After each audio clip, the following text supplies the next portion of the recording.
ही नवीन नवलेखकांची कार्यशाळा आहे. आता कोण कोण नवलेखक आहे जरा हात वर करा. हो, म्हणजे मला तसं बोलता येईल. इथं इथं जे बसलेले आहेत त्यापैकी नवलेखक कोण कोण आहेत? जे कोणी कविता लिहिली, कोणी लेख लिहिला, कोणी चरित्र लिहिलं, कोणी कथा लिहिली, कोणी लघुकथा लिहिली, लघु कादंबरी लिहिली, डायरी लिहिली, काहीतरी लिहिलं आणि ते कुठल्या तरी वृत्तपत्रात आलं, कुठल्या तरी मासिकात आलं, कोणीतरी छापलं, कोणीतरी वाचलं, वगैरे वगैरे वगैरे वगैरे, किंवा कॉलेजच्या मॅगझिनमध्ये आलं, शाळेच्या मॅगझिनमध्ये आलं. असं असं कोण आहे इथं? जरा थोडा हात वर करा. चला, 1 2 3 4, वा, गुड. 5, म्हणजे त्याच्या 5 पैकी 4 मुली आहे आणि त्या सगळ्या शाळेतल्या मुली आहे असं मला वाटते. आणि त्या 10व्या 11व्या 12व्या वर्गात असाव्या. त्याच्यातली एक फार चिंगरी दिसते, ती तर 5व्या 6व्या वर्गातच असावी असं दिसते ती. म्हणजे ह्या सगळ्या. आणि एक इकडे तरुण दिसतोय, त्याने फार आनंदाने नंतर शेवटी हात उचलला. त्याला वाटलं सगळ्या मुलीच हात उचलते तर आपण का उचलू नये, म्हणून त्याने पुरुषाचं प्रतिनिधित्व करण्यासाठी हात उचलला. त्याला वाटलं कोणीच हात उचलत नाही.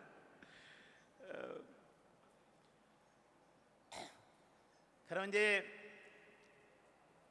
त्याला नवलेखकाची कार्यशाळा हे नाव का दिलं, हा माझ्यासमोर पहिला प्रश्न आहे.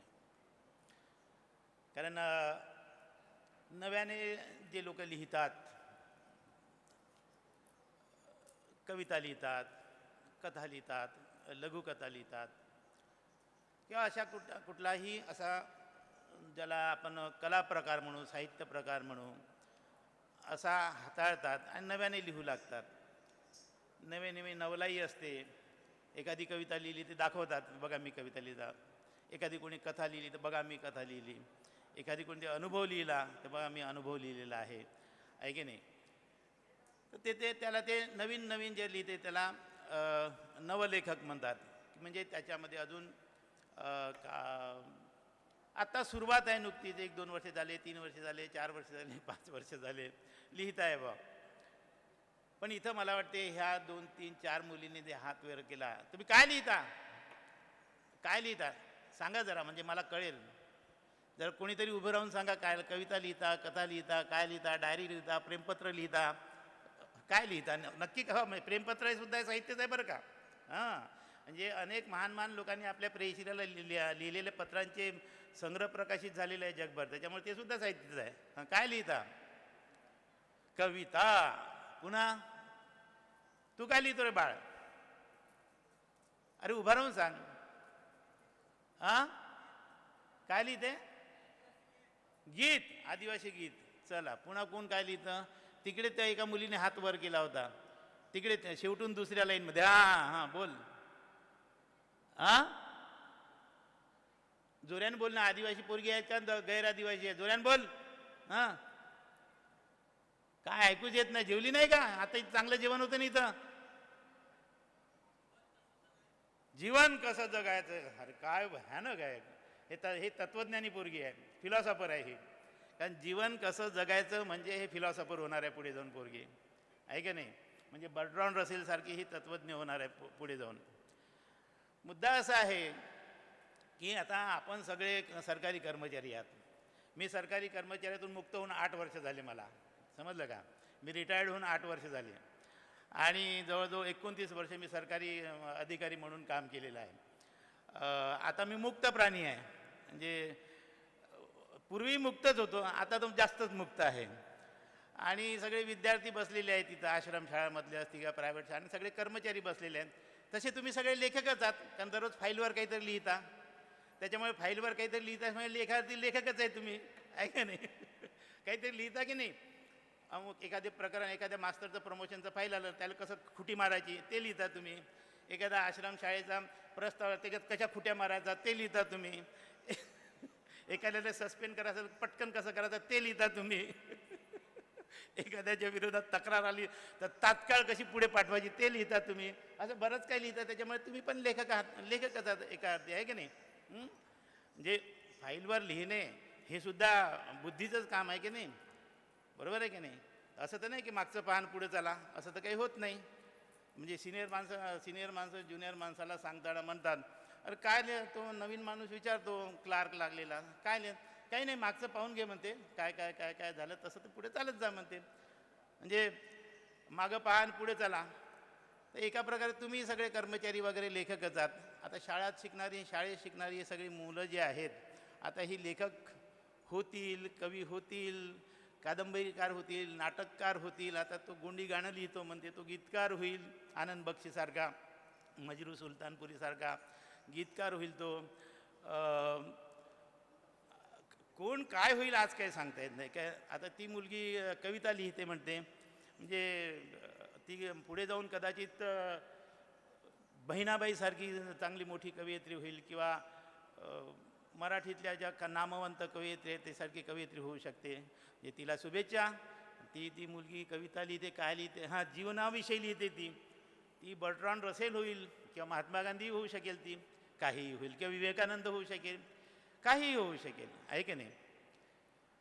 आता खरं तर तुमच्यासमोर काय सांगावं हा माझा मला प्रश्न पडलेला आहे की आता तुम्ही काही नवोदित लेखक नाही, त्याच्यामुळे तुम्हाला काय सांगावं हा माझ्यासमोर मोठा प्रश्न आहे की नक्की काय तुमच्याशी चर्चा डिस्कस करावं, हितगुज करावं. कारण तुम्ही मी काही लेखक वगैरे नाही आहे. मी थोडेफार कविता लिहितो, माझे 2-3 कविता संग्रह आहे, मी थोडंफार समीक्षा लिहितो, काही 2-3 कथासंग्रहाला प्रस्तावना लिहिलेल्या आहे. आता 1-2-3 माझे एक प्रकल्प चालू आहे, एका नाटकावर लिहितो आहे वगैरे, थोडंफार आपलं काहीतरी जे काही थोडंफार समजते लिहितो आहे. आणि थोडंफार असं साहित्यिक वर्तुळात वावरतो, म्हणजे म्हणून साहित्यिक म्हणतात, तसं काही मी साहित्यिक वगैरे नाही. आणि थोड्याफार काही कविता करता येते म्हणून लोक कवी म्हणतात. असा मी काही खूप गाजलेला कवी आहे वगैरे असं काही नाही, पण साहित्यिक वर्तुळात उठबस आहे, काहीतरी 4 शब्द साहित्याविषयी बोलतो, साहित्यिक लोक मला साहित्यिक म्हणतात, कवी म्हणतात, म्हणून तेवढ्यापुरता मी आहे. बाकी मी तुमच्या आमच्यासारखाच माणूस आहे, तुमच्या आमच्यासारखाच विचार करणारा आहे. मुद्दा असा आहे की हे सगळं आपण कोणाला तरी कवी म्हणतो, लेखक म्हणतो, कादंबरीकार म्हणतो, कथाकार म्हणतो, नाटककार म्हणतो. आता तुम्ही काय वाचता मला माहीत नाही. तुमच्यापैकी बरेच लोक चांगले वाचक असू शकतील, म्हणजे कथा कविता. आता वृत्तपत्र वाचक असणे हे सुद्धा फार आहे, कारण काही लोक पेपरसुद्धा वाचत नाही. पेपर फक्त बलात्कार, चोरी, घरपोळी वगैरे वगैरे वगैरे जे आहे, बॉम्बस्फोट, कोणी कोणाला मारलं, चाकू वगैरे वगैरे वगैरे असं. तर आता तुमच्यासमोर काय बोलावं हा माझ्यासमोर फार लाख मोलाचा प्रश्न आहे.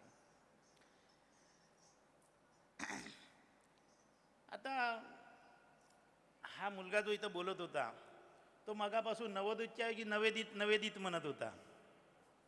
तो नवोदित शब्द उच्चारतच नव्हता. असा काहीतरी नवेदित हा शब्द उच्चारत होता. कांबळे साहेबांनी सांगितलं की बा आपले महान लोक होऊन गेले त्यांचं साहित्य निर्माण करायचं आहे. जे महान लोक होऊन गेले हे आहे की नाही, आणि यांच्याशिवाय त्यांचं साहित्य निर्माण करायचं आहे. हे वाक्य बघा, हे विधान आहे, हे कांबळे यांचं हे विधान आहे, यांचं साहित्य निर्माण करायचं आहे. म्हणजे नेमकं काय करायचं?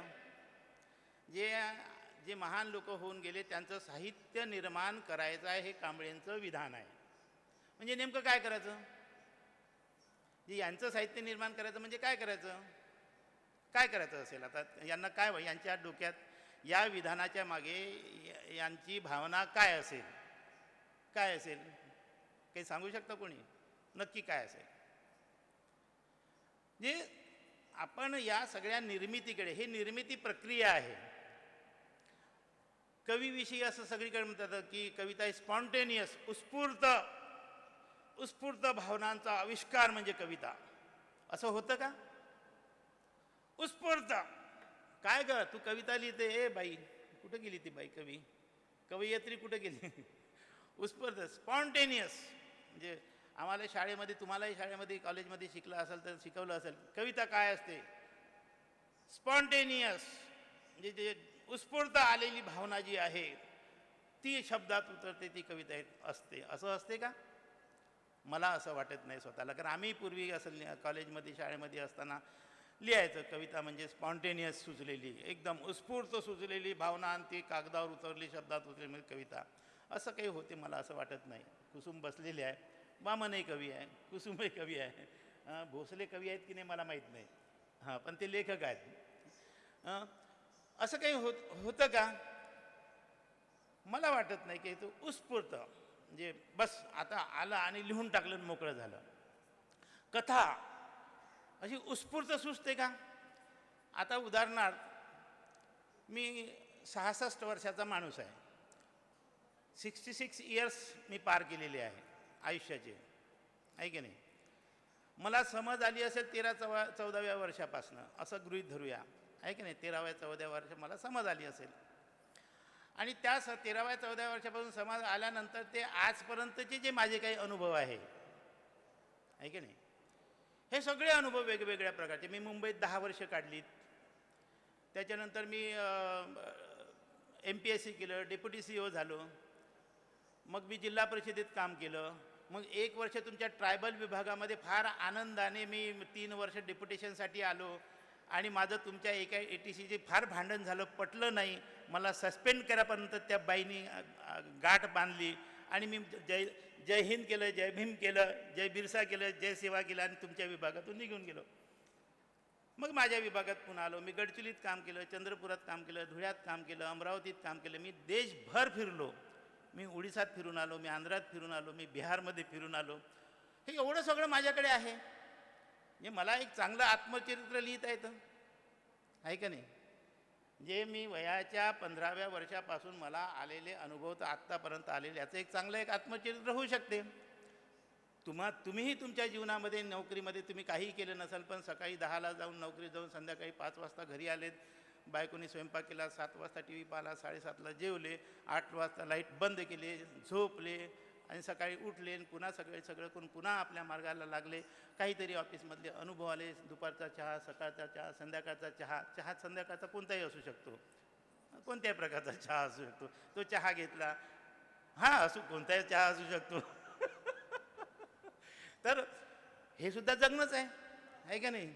या जगण्याचं इल्युजन हे सगळं जे आहे, हे जे आपण लोकांकडे पाहतो, हा कवी आहे, हा कथाकार आहे, हा कादंबरीकार आहे, हा नाटककार आहे, हा कथाकार आहे, हे कथाकार आहेत, हे कथा लिहितात, हे नाटक लिहितात, ह्या कविता लिहितात, असं खूप काय म्हणतो की हे नेमकं काय असते? हे नेमकं काय असते? म्हणजे हे जे तुम्ही तुमच्या आमच्या हे सगळे सामान्य माणसं जे आपण सगळे जगतो ना, जो लिहिणारा माणूस या सगळ्या गोष्टीचं अवलोकन करतो, या सगळ्या गोष्टीकडे पाहत होतो बारकाईनं. जे लेखक हा जो निर्माण होतो, हो काही आकाशातून स्वर्गातून येतो आणि घरी बसतो आणि घरी बसून तो काहीतरी आपल्या डोक्यातून कल्पना, काहीतरी त्याच्या डोक्यात कल्पना सुचते की असं असं लिहायचं, मग ते कुठलाही लेखक तसा नसतो. तो आपल्यामध्येच जगत असतो, आपल्या जनतेमध्येच, आम जनतेमध्येच जगत असतो. आपल्या आजूबाजूचे सगळे अनुभव तो अवलोकन करत असतो. आजूबाजूच्या घडणाऱ्या घटना ज्या आहेत तो पाहत असतो. आजूबाजूचं घडणारं राजकारण पाहत असतो, समाजकारण पाहत असतो, अर्थकारण पाहत असतो, मानवी संबंध पाहत असतो, प्रेम पाहत असतो, द्वेष पाहत असतो, राग पाहत असतो, लोभ पाहत असतो, कुटुंबामध्ये घडणाऱ्या घटना पाहत असतो, एखाद्या कुटुंबामध्ये काही घडणार त्याच्या आजूबाजूच्या ते सगळं पाहत असतो. हे सगळं आणि हे सगळं पाहत असताना एखाद्या माणसाला, एखाद्या एक लिहिणाऱ्या माणसाला एक काहीतरी असं वाटते की जसं भामरागड या परिसरामध्ये खूप घटना घडतात, भामरागड या परिसरामध्ये खूप घटना घडतात, दररोज काहीतरी घटना घडते. म्हणजे कोरचीपासून तर भामरागड शिरोच्यापर्यंत दररोज काहीतरी घटना घडते, दररोज आपण पेपरमध्ये वाचतो, आहे का नाही? किती भयानक घटना आहे. या घटनांचं शब्दांकन करणे, या घटना कथेच्या स्वरूपात आणणे, कवितेच्या स्वरूपात आणणे, या घटना नाटकाच्या स्वरूपात आणणे, या घटना लघुकथेमध्ये आणणे, दीर्घकथेमध्ये आणणे, कादंबरीत आणणे, आणि या सगळ्या घटना ज्या आहेत तुमच्यासमोर कलात्मक पातळीवर, कलात्मक या पद्धतीने तुमच्यासमोर ठेवणे वाचकांसमोर. त्याच्यामध्ये मग काही वास्तव असतं, काही वास्तवाला काही कल्पनेची जोड दिलेली असते, इमॅजिनेशन ज्याला म्हणतो तसं ते केलेलं असते. म्हणजे अशी तो लेखक जेव्हा सगळे ह्या घटना लिहितो, म्हणजे आता जसं उदाहरणार्थ इथं तुम्ही बसलेले आहात, मला असं वाटतं, मला गेल्यानंतर काहीतरी सुचेल की मी वानामतीमध्ये आज होतो, मला काहीतरी असा अनुभव आला. मला सांगण्यात आलं की मी इथे 3 वाजता करा, बरोबर 3 वाजता इथं पोहोचलो. 3 वाजल्या 10 मिनटं असताना पोहोचलो. मला 3 वाजून 15 मिनटं असताना मी अलंकार टॉकीजजवळ असताना मला फोन आला, साहेब कार्यक्रम 4 वाजता आहे. मी माझी पाऊस असल्यामुळे 4 व्हीलर घेऊन निघालो. अहो म्हटलं हे अगोदर जर सांगितलं असतं तर मी 3:30ला घरून निघालो असतो. मी इथं बसलो. मग इथं बसल्यानंतर मग कोणीतरी आलं, कोणी 2-3 बाया आल्या, काहीतरी एक डबडं घेऊन आल्या.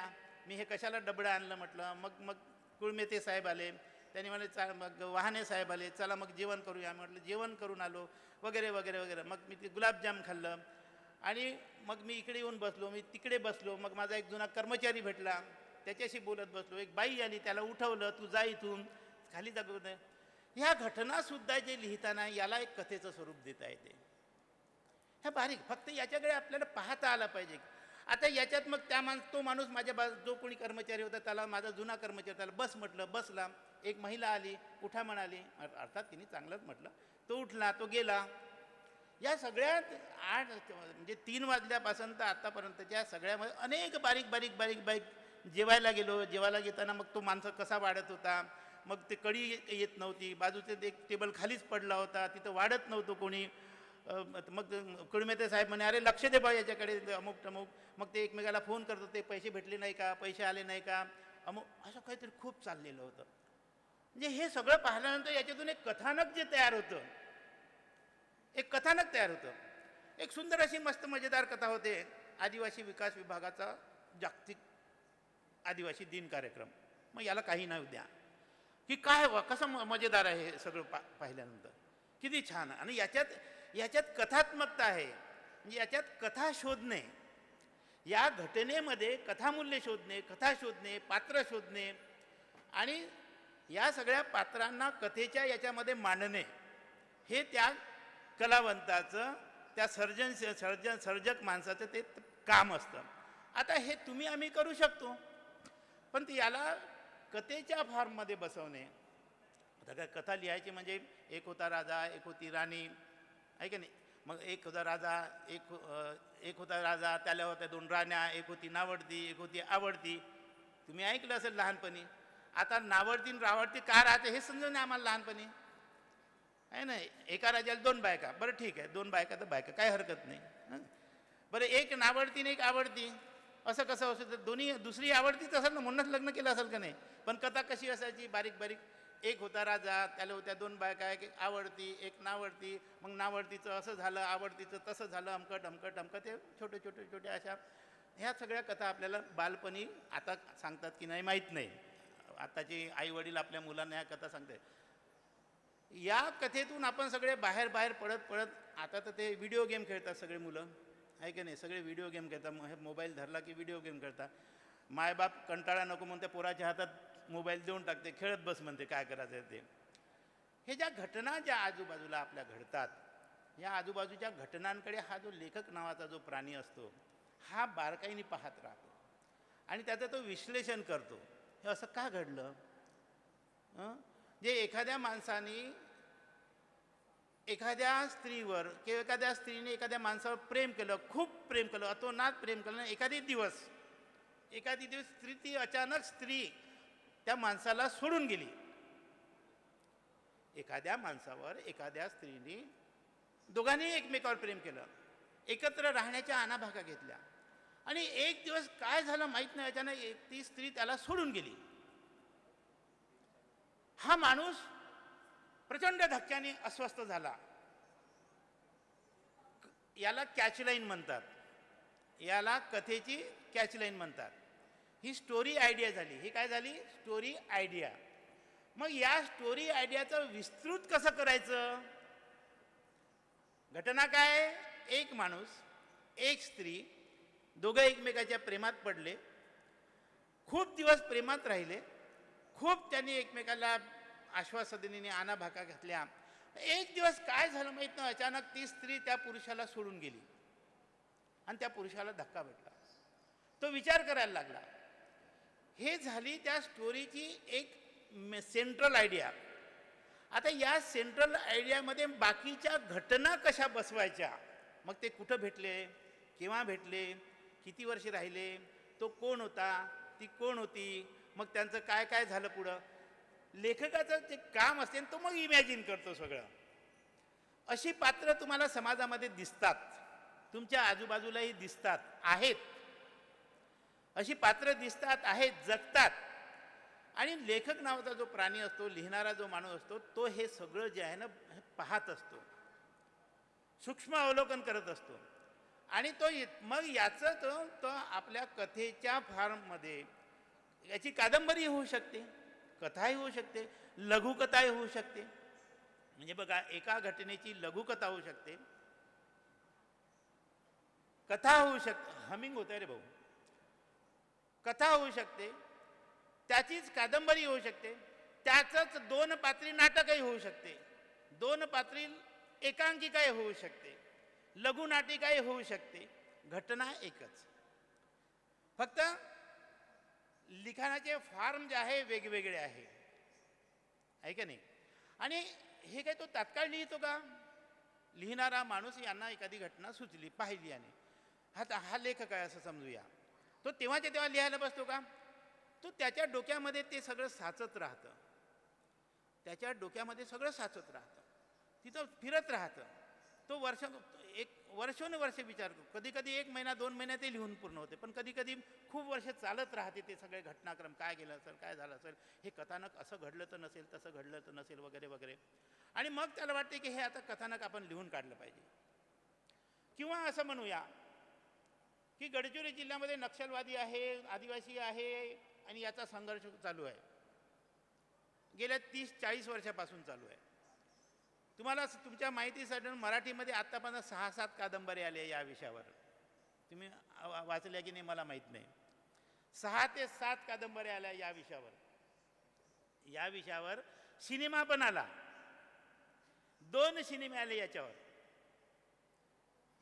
3 सिनेमे आहे, एक रेड अलर्ट, एक चक्रव्यूह आणि एक लाल सलाम. लाल सलाम हा सिनेमा सुरेश द्वादशीवर आपले चंद्रपूर नागपूरचे लोकमतचे जे संपादक होते, आता चंद्रपूरला राहतात, थोर विचारवंत कादंबरीकार, त्यांची हाकुमी नावाची कादंबरी आहे. आणि ती हाकुमी कादंबरी त्या भामरागड आणि त्या परिसरामध्ये घडते. त्या हाकुमी कादंबरीचं कथानक एटापल्ली, भामरागड या परिसरात ते सगळं कथानक घडतंय. त्याच्यातला नायक जो आहे कन्ना मडावी, तो अजूनही जिवंत आहे, म्हणजे आहे तो. त्याच्यातला नायक आहे कन्ना मडावी, तो डॉक्टर. त्या पात्राला मध्यवर्ती ठेवून कन्ना मडावी हा माडियातला डॉक्टर झालेला माणूस तर खेड्यात जातो ना आपल्या गावामध्ये डॉक्टरकी करायचा विचार करून तिथं तो सुरू करतो. आणि मग त्याचा संघर्ष तिथल्या नक्षलवाद्याशी असा होतो. आणि त्याच्यातून जे कथानक उभं केलेलं आहे, आणि त्या कथानकाची भौगोलिक पार्श्वभूमी काय आहे, एटापल्ली, भामरागड आणि तो परिसर आहे सगळा. आणि त्याच्यात काय, मग कन्ना मडावी आहे, रुपी आहे त्याच्यावर प्रेम करणारी रुपी आहे, त्याचा बाप आहे, त्याची आई आहे. ते रुपी मग कन्नाचे बाकीचे नातेवाईक आहे, मग रुपी, मग नक्षलवादी आहेत, त्यांचा संवाद आहे, त्यांचं भेटणं आहे. मग त्यांचा नक्षलवाद्यांचा विचार आहे, कन्नाचा विचार आहे. मग रुपी नक्षलवाद्यांमध्ये जाते, त्यांच्या दलामध्ये सामील होते, ती त्यांच्या दलामध्ये राहते. असं ते सगळं कथानक आहे. म्हणजे जीवनाच्या जगण्याचा मानवी संघर्ष म्हणजे लेखकांनी काय केलं, भामरागड आणि त्या परिसरामध्ये जे युद्ध चालू आहे किंवा जे जगणं चालू आहे, जे काही चालू आहे, त्याला एकीकडे शस्त्रांनी समाज परिवर्तन करणारा एक विचार आणि एकीकडे निशस्त्रपणे समाज परिवर्तन करणारा एक विचार, असे 2 विचारांचा तिथं संघर्ष. आणि त्या 2 विचारांच्या संघर्षामध्ये तिथल्या स्थानिक माणसाचं काय होते, तिथल्या अर्थव्यवस्थेचं काय होतं, तिथल्या समाजाचं काय होतं, तिथल्या विद्यार्थ्यांचं काय होतं आणि खरंच काय होतं पुढं, हे त्या हाकुमी कादंबरीमध्ये आहे. त्याच्यावर लाल सलाम नावाचा चित्रपट निघालेला आहे. आता कथानक हेच आहे. आता नक्षल समस्या ही काही फक्त एकट्या भामरागडात नाही आहे, ती ओडिसात आहे, ती आंध्रात आहे, ती झारखंडमध्ये आहे, ती तेलंगणात आहे, तो तिकडे पार तिकडे बिहारमध्ये आहे, हा सगळा तो पूर्ण पट्ट्यात आहे. इकडे महाराष्ट्राचा हा सगळा छत्तीसगडमध्ये आहे, बस्तरमध्ये आहे. या सगळा आवाका, या म्हणजे आता बघा, या कथानकाचा आवाका घेऊन प्रकाश झहानी चक्रव्यूह नावाचा सिनेमा काढला. चक्रव्यूह पहा तुम्ही, चक्रव्यूह सिनेमा काढला. आता हाच विषय आहे का? एक धानोरा तालुक्यामध्ये 30